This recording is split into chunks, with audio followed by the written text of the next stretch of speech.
Well, you know what we got to hear? What do you got to hear? I don't know. What do you got to hear? Oh, this? Yeah.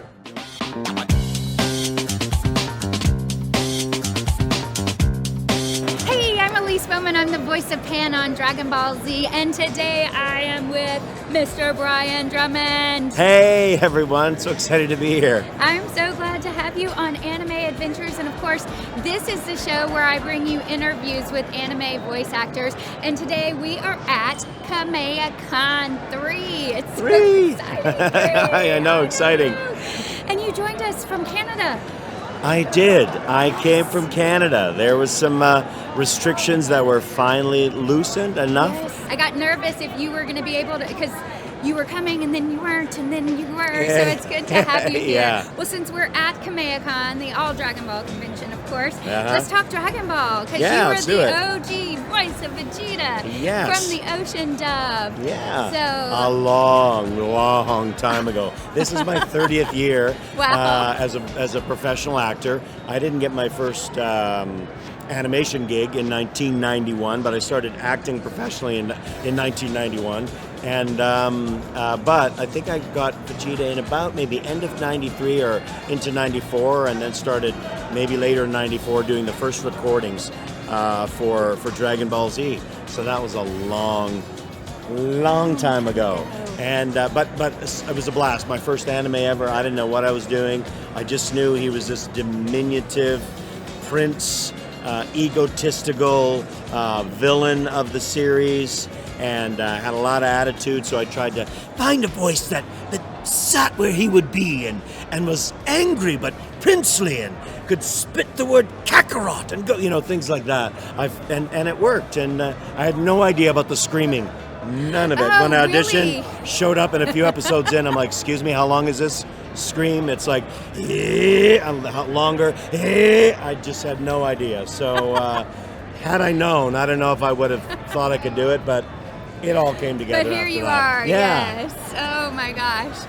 Yeah, they probably did that on purpose. They're like, okay, we've got our voice actor. Let's nobody tell him. Yeah, by the way. Because he might there's not a do lot this. of screaming to do.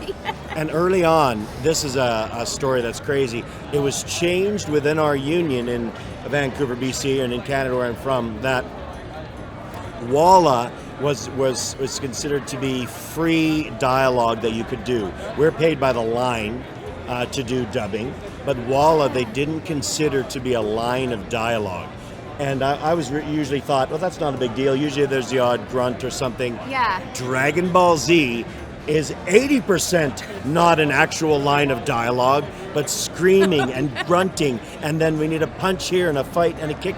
It's all that. So we would literally do hours of these episodes and be paid for, okay, you did 8 lines of dialogue at $3 a line and walk out of there with nothing. So there was some serious complaining to our union, and agreements changed so that type of dialogue we ended up getting paid for. And that's what it is ever since now. It's considered a line of dialogue when you have a Walla line in your character voice. Interesting, because that's a big difference. This show changed it. It was intense. It was like, it's all Walla. Like, they hardly talk. They just fight, right? Yes, they fight all the time. Oh my gosh. Well, you know what we got to hear? What do you got to hear? I don't know. What do you got to hear? Oh, this? Yeah. No one knows. Like, how did this? Our mic guy right now. He's adjusting all the levels. He's like, whoa. We got to make adjuststants if he's going to do this. This might be the last one of my convention, but this is we have no idea. No, we won't save it. Yeah, let's save it. Oh, you got to wait. Oh, you got to wait. Yeah. Because at the end, I always copied the actor's voice, so we're going to save it. Oh yeah, you've got to. We're going to save it to the end. We're going to build up. Stick around. Stay tuned till the end of the show. Next on Dragon Ball Z. Next on Anime Adventures. Yeah. Or at the end of Anime Adventures. Okay, yeah. People are watching and are like, oh man. Oh man, I wanted to do it first. So we'll save it. Yeah. Yes. Okay. So let's talk. I love this one. This is so great. I always like to, hold up some things. Yes. Well, this is really cool. Some people have heard the story that have been to Kamehacon, but Chris Sabat, current voice of Vegeta, and amazing voice of Vegeta. I love what he does. He called me up and said we got this really cool, weird story arc coming up, and there's 2 Vegetas. One's a copy, kind of a pink, weird, strange version that takes Vegeta's powers. We thought it'd be a fun little bit for the fans, a little Easter egg, if you came back and voiced that role. And I ended up recording it from Vancouver. We sent the files down. They mixed it all together, and it was a great success for what's known as a kind of a week, maybe story arc, one of those filler arcs, but it made it really fun for the fans. That's so fun. Yeah. I love that Chris Sabat had you do that. Yeah, like, I was thrilled that he called me. And anyone that ever sees him or you go out to his table at a con, thank him for doing that. Everyone always thanks me for coming on and doing it, but thank Chris. He put the call out. He's the dude, man. He made it happen. Yeah. That's awesome. Yes, he's awesome.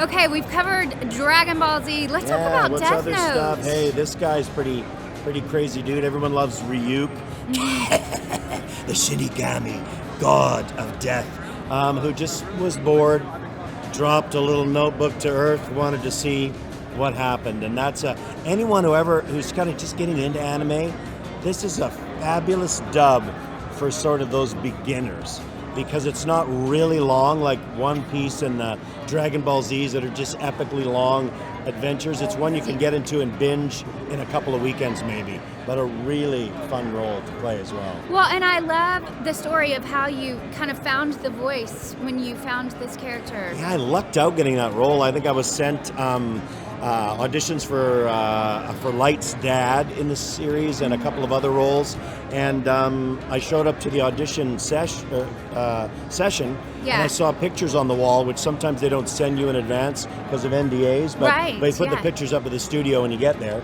And there's a picture of this evil-looking, nasty-faced guy, and I was like, I love that character. And I asked him about that role and if I could audition for it while I was there. They threw me the sides. They played me a little ref of the laugh of the Japanese actor, and I loved it. I kind of did a right when I was there, and they said, yeah, just like that. Played with a couple lines, and that's the role I ended up getting, which cool. was a thrill. It was so much fun. Yeah. Okay, let's switch gears completely. My Little Pony, My Little Pony. A little bit different than Dragon Ball Z. Way easier on the voice. Mr. Cake is much more different. Although Ahuizotl, this fictional character, he was a very villainous character with a bit of an accent, and he was fun to do. I probably played about maybe 20 roles on that show over that generation of My Little Pony, and it was a blast. Yes. All done in Vancouver. We do a lot of shows for preschool and young, sort of 8 to 12 range in Vancouver that are considered prelay. It's not dubbed after the fact. We're all in a room together recording, and then it's all animated after we do the work, which is really fun. That's fun. It's a great way to, kind of, as an actor, bounce off the other one. You give a line, and I respond to it, as opposed to you have to say it within these many flaps, right? I love that way of working. I do too. It is really cool to be able to react off the other actors. Yeah, it's totally different. Been fabulous. Okay, we've got to talk about this character. Oh yeah, Jetstorm from Beast Machines. I've done tons of Transformers, and Beast Machines was my first one. Sue Blue, who directed all the Teenage Mutant Ninja Turtle stuff, cast me for this one. I've played Marvel roles like Wolverine is one of my favorite characters ever. And when I got cast to play Wolverine in a number of animated features, I was just blown away, because he's my all-time favorite Marvel character. So being able to say, Bub in a Wolverine voice is one of the best things. But yeah, and this and one more, everyone always sort of loves this guy too. Kind of an early on, old-time Gundam Wing series. Zechs Merquise, also known as Milliardo Beastcraft. Never had to hardly ever scream a line for him. He was a favorite for that reason. The opposite of having to do Dragon Ball. Cool, calm, never got ruffled, and I could just relax in those sessions. It was great. You're great. like, shoo! Yeah, I was like, woo, the easy one to do. Well, man, you've had so many roles and so many great characters. What is just your favorite thing about voice acting in general? Can you even pinpoint it? Yeah, you know what? As an actor, because it's not the voice side as much as it is the acting side. Yeah. It's the people. It always is. I find voice actors like everybody at Kamea-Con, yourself, you know, Chris, Sean. There's not a bunch of egos in voice acting. So true. There are egos everywhere in film, sometimes even in theater, like who's who, don't talk to that guy, don't look that guy in the eye. It just doesn't exist hardly at all in voice acting. It's just not the case. If there's stars that do voice roles, that's not quite the same, but those of us that kind of just are more known as voice actors, there's not much ego. So I feel like I can have a coffee, have a conversation, and play with anyone, and it's comfortable. And the fans are amazing. Epic. From My Little Pony fans to General Animation fans, Ninjago, Lego fans, and of course our Dragon Ball fans, which are probably, they like to party, and they are the highest level on the party side would be the Dragon Ball fans. But it's amazing. Yeah, it's amazing. That's awesome. Okay, now, if you've stayed with us the whole time. Uh-oh, he's adjusting the mic. We're adjusting the mic. Are you ready? And all right. I can't even. You're going to attempt it first. You do it first. No, you have to do it first. And then you're going to try and copy it? Yeah, because I'm going to try to copy it. Okay, here we go. They'll probably tune out after you, but I'm going to try it. No, they're not going to tune out. I'm going to try do it right after me. Are you ready for this? Here it is. It might be the last one of Kamea-Con 3. Last one of Kamea-Con 3, yes. And of course, Nappa says, what does the scouter say about his power level in Nappa's voice? And Vegeta says, it's over 9,000! There it is. Now your turn. It's over 9,000! Nice. She almost got there. He's like, we're never going to be able to keep this. You peaked so bad, like the waveform is off the charts. He couldn't even adjust it fast enough. Oh, thank you so much for being here. All right. Thank Thanks, you everybody. for watching. See you later. Watch your show. Watch it. She's so great.